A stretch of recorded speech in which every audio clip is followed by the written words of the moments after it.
Hi, I'm Eric Siegel with ericstrains.com. Today we're going to be checking out one of the new 3-rail O-scale Heisler locomotives from Lionel. And while we're at it, we're also going to take a quick look at the new logging disconnect cars that Lionel has brought out with the Heisler in mind. Alright, so we're going to start things off with a little bit of history on the real Heisler locomotive. The Heisler was the last variant of the three major types of geared steam locomotives to be developed, the other two being the Climax and the Shay. It was developed around 1892 by a fellow named Charles Heisler, hence the name. Now, what is a geared steam locomotive? Well, a geared steam locomotive is simply a locomotive that uses gearing, usually reduction gearing, in the drivetrain as opposed to most other steam engines which use a direct drive system. The best loose analogy I can think of to describe the difference between a geared locomotive and a direct drive locomotive is to talk about bicycles. You know, when you're a kid, chances are the first bicycle that you get is a direct drive bicycle. It's got one gear, and the movement of the wheels is directly tied to the movement of the pedals. And that's sort of like a direct drive steam locomotive. And that's fine as long as you're on flat terrain. But as we all know, the minute you try to take a direct drive bicycle up a steep hill, it gets really, really hard, really, really fast, and you usually end up having to get off the bike and walk it up the hill. And in the world of railroading, if you try to take a direct drive steam engine up a steep grade, you're going to end up spinning the wheels and causing all sorts of problems. And so that's where the geared locomotive comes into play, just like with bicycles. When you got a little older, you got a geared bicycle, maybe a 10-speed or a 12-speed. And so when you hit that steep hill, you could shift to a different gear and easily get up that hill without having to get off the bike and walk it up, or without having to exert an enormous amount of force on those pedals. And that's how it is with geared steam locomotives. They were typically used on steep terrain railroads, such as those for logging and mining, you know, where you're going up mountain grades. And a direct drive steam locomotive just wouldn't be able to make it up those steep grades. But because of the reduction gearing on a geared steam locomotive, you can make it up that grade just fine.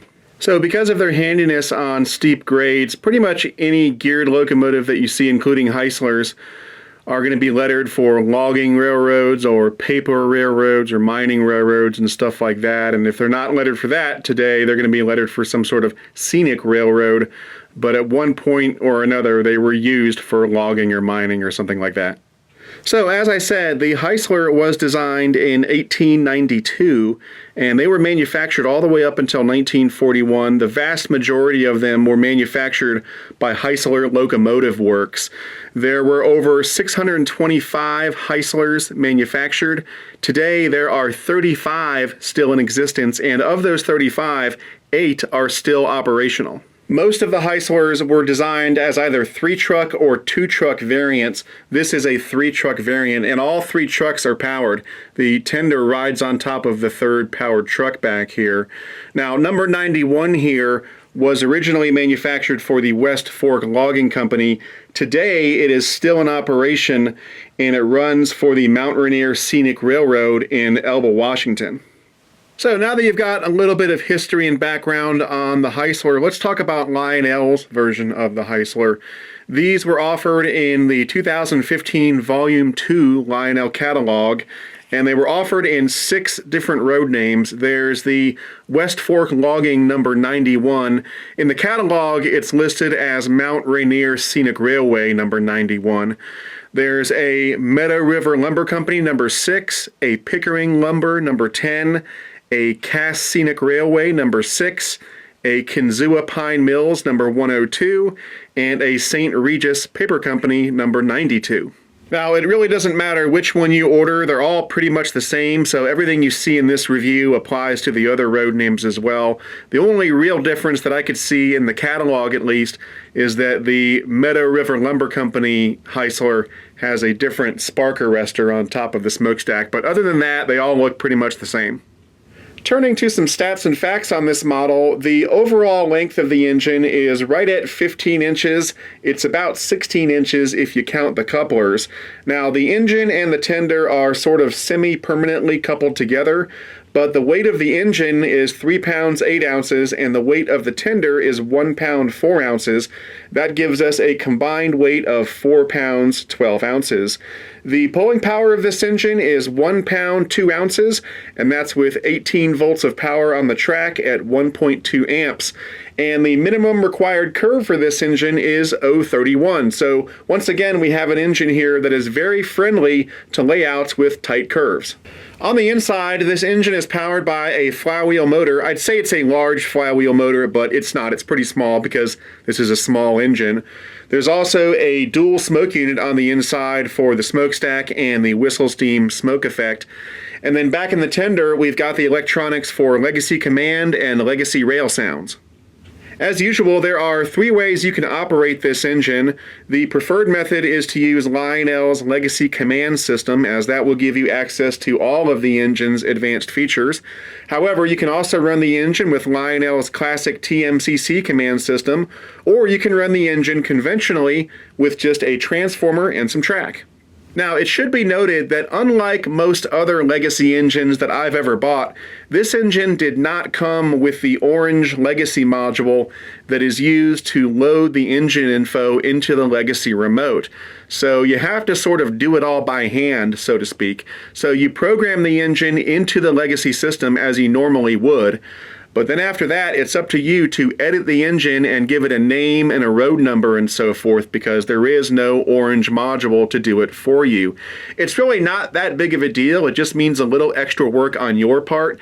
And I'm really not sure why Lionel did it with this engine, because I've bought other engines that were made after this model and they have the legacy module included. So maybe it was some sort of experiment, I don't know, but I did want to point it out. Alright, so as we zoom in to take a look at some of the details on this model, here is the pilot area, which is pretty simple. We've got a separately applied coupler cut bar here, little metal grab iron up here, and then of course in the middle we've got the electrocoupler that can be fired from the legacy or TMCC remote. Here's a look at the front of the boiler. We've got some nice steps on either side. We've got the start of 2 separately applied metal handrails that run down either side of the boiler. The boiler front is modestly detailed. There's a nice little nameplate right here. And then up top, we've got an operating headlight. Now, the front of the boiler does open up, but there's a little surprise inside. Look at that. It's the run program switch. As we swing around the side, you can see the first set of drivers with these nice looking spokes. We've got some brake detailing going on, some nice add-on parts up here that look great, and then hiding in here is a tiny legible builder's plate. Here in the middle, we've got what is really the heart of the Heisler. We've got lots of nice detailing all around, but right here is one of the 2 tilted cylinders, and the tilted cylinders are a hallmark of the Heisler. And then underneath, we've got all of this wonderful gearing, and that is what makes a geared locomotive so unique. And this stuff looks really, really cool when the engine is in operation.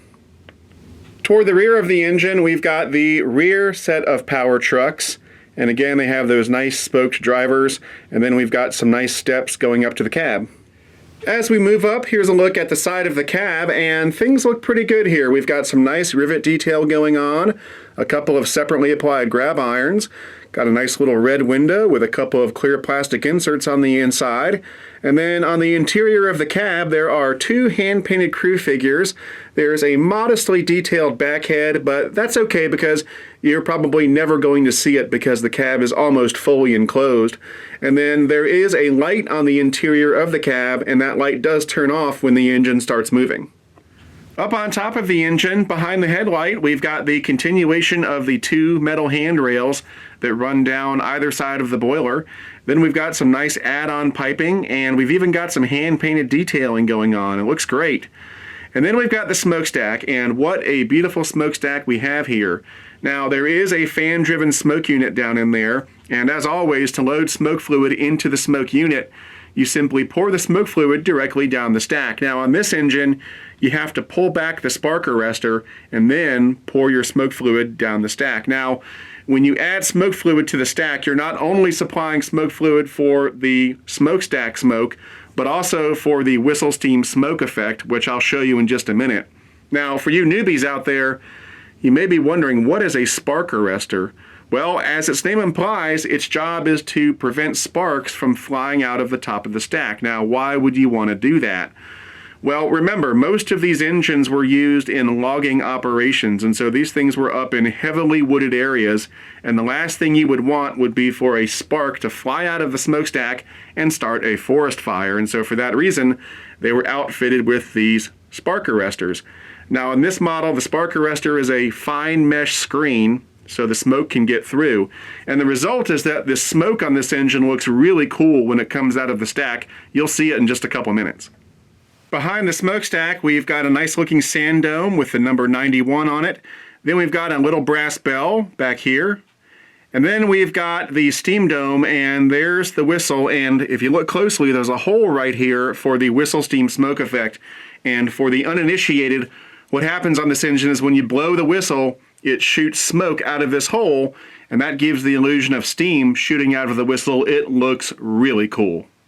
Now, behind the whistle, we've got the dynamo generator, and then we've got these pipes coming off the steam dome going down to the cylinders. And again, that's one of the hallmarks of the Heisler. The steam comes down these pipes and then into those tilted cylinders, which then power the engine. Up on top of the cab, we've got some nice rivet detail going on, and then we've got a rooftop vent. But when you open it up, surprise, surprise, we've got a couple of control switches in here, and these are for the smoke effects. One switch is for the smokestack smoke effects, and then the other switch controls the whistle steam smoke effect. Right behind the cab, we've got the little coal bin that these Heislers had. Now, what's interesting is that unlike most other steam engines that are made by Lionel or MTH these days, this is not real coal. It's some sort of cast-in coal load. It looks fine, but it's just weird because it's not real coal like you see on most other steam engines these days. And then right here we've got a pipe that goes down here, and there's some interesting stuff down here, so let's take a look. So here's a look between the engine and the water tender, and we've got three items here. Up on top there's a tether to connect the electronics in the tender with the electronics in the engine, so let me pull that off gently. There we go. And then there's a little drawbar right here. So we'll pull that off. And then lastly, there's this connecting rod that connects the drivetrain in the engine with the power truck that's under the water tender. So we'll pull that out, and that separates the two. And that's how you pull them apart. They're really not meant to be pulled apart on a regular basis. They're sort of semi-permanently coupled together, as I said. But that's how you would do it if you wanted to disconnect them. So now with the engine disconnected from the water tender, you can see that if I turn it over and I rotate this connecting rod, it moves the wheels on the truck. And that's how this thing works. This rod goes into a socket on the engine which connects it to the drive mechanism on the engine so that when the engine moves, this becomes a powered truck as well. Pretty cool. Now, while we've got it upside down, you can see we've got a pickup roller down here, and then there's also a sensor for the Lionel LCS sensor track if you happen to use one. And then underneath this truck, I don't know if you can see it, but there are holes for the speaker for the sound system. Anyway, moving on the back of the tender, we've got a separately applied metal coupler cut bar, a metal grab iron right above it. We've got a nice metal ladder here, and then some nice cast-in details. And then, of course, in the middle is the second electrocoupler that can be thrown from the Legacy or TMCC remote. Now, reconnecting the water tender to the engine is a little tricky, and it may take you a few tries to get it right. And so again, that's why I would not recommend separating these things any more than is absolutely necessary. But let's see if I can do it. Now, to help out, I'm going to grab a piece of masking tape real quick, and I'm going to take this tether and sort of tape it out of the way for a second, just so it doesn't get in the way of the rest of the work. And then I'm going to grab the receiving end of the connecting bar, which has a square hole in it. And then with another pair of pliers, I'm going to grab the other end of the connecting rod, which is also square. And now the tricky part is that you have to rotate this rod so that it'll fit into the square hole. And that's where things can get a little tricky. Let's see if I can get it.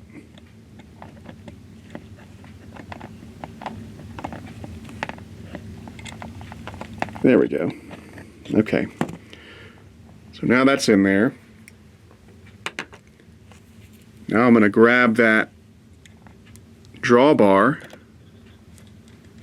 and bring it over here and drop it into the slot like that. And now I'll undo this tape and free up the tether like that. And then I'll take my pliers and carefully reconnect the tether.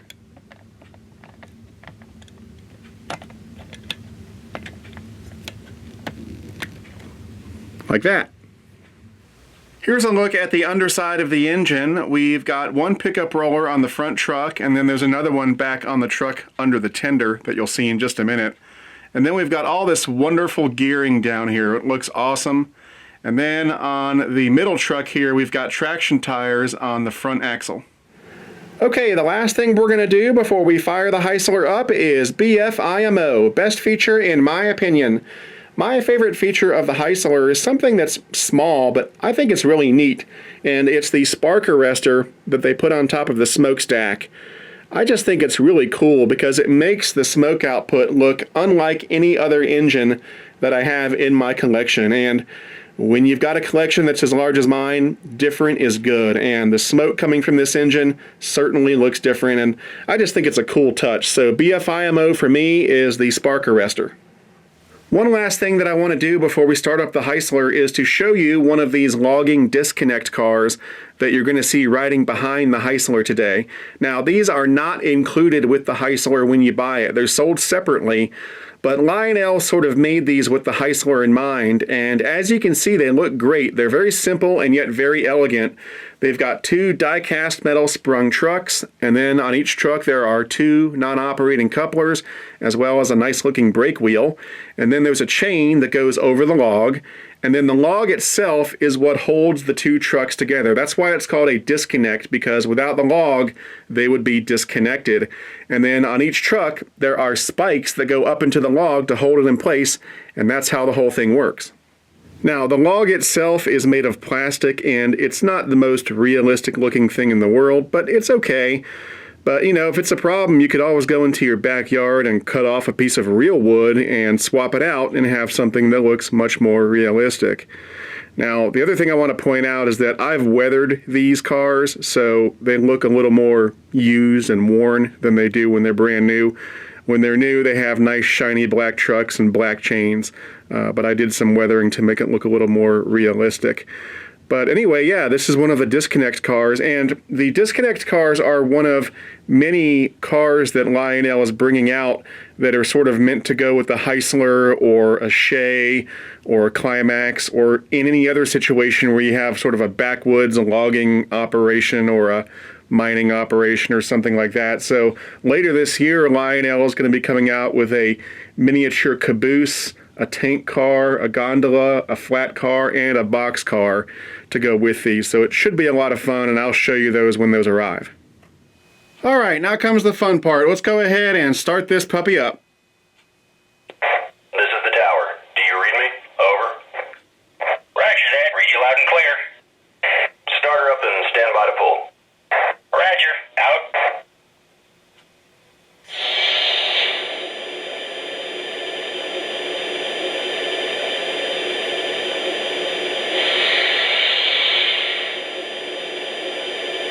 All right, first up, let's check out the whistle.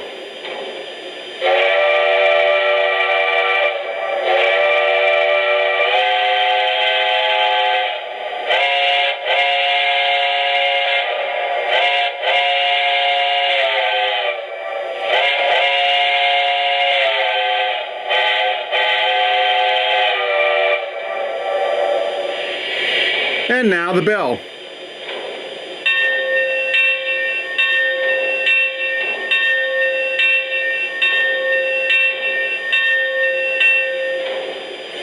Here's a steam blowdown sound effect.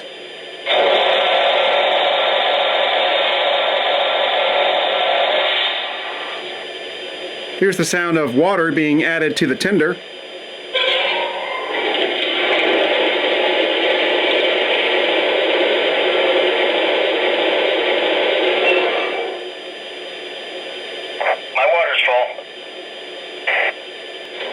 And here's the sound of coal being added to the coal bin.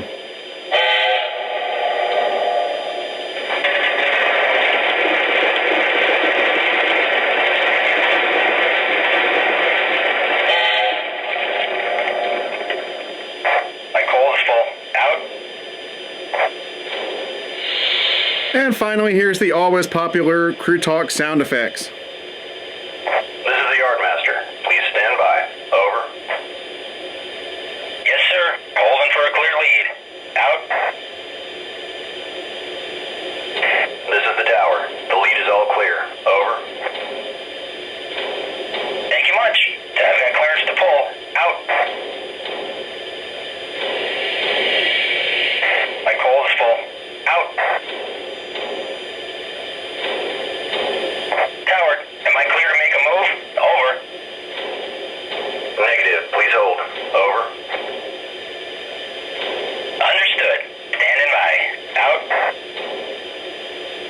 Tower, been waiting on a clear lead. Can I pull now? Over. Roger that. The lead is yours. Over. Thank you much. I've got clearance to pull. Out. I'm stopped. Brakes are set. Over. Good work. Out. Okay, let's go ahead and roll it out.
right, that about wraps it up for this review. As you've seen, this is a gorgeous little engine that's a heck of a lot of fun to run. Now, in addition to the West Fork logging version that you see here, Lionel has also made 5 other road names. They are Meadow River Lumber Company, Pickering Lumber Company, Cass Scenic Railway, Kinzua Pine Mills, and St. Regis Paper Company. Now, no matter which road name you buy, the price is the same. The retail price on these engines is right at $1,300. Now, keep in mind that is the full retail price. If you go through a good Lionel dealer, you should be able to get a little bit of a discount off that retail price. And as always, if you're looking for a good Lionel dealer, try my favorite train store, which is Legacy Station. You can find them on the web at www.legacystation.com or give them a call at 770-339-7780. Anyway, that's it for now. I'm Eric Siegel, and I'll see you next time.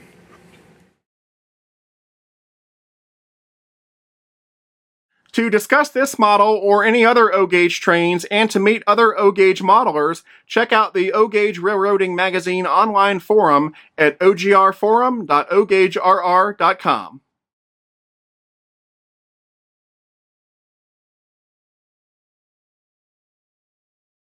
Okay, let's go ahead and roll it out.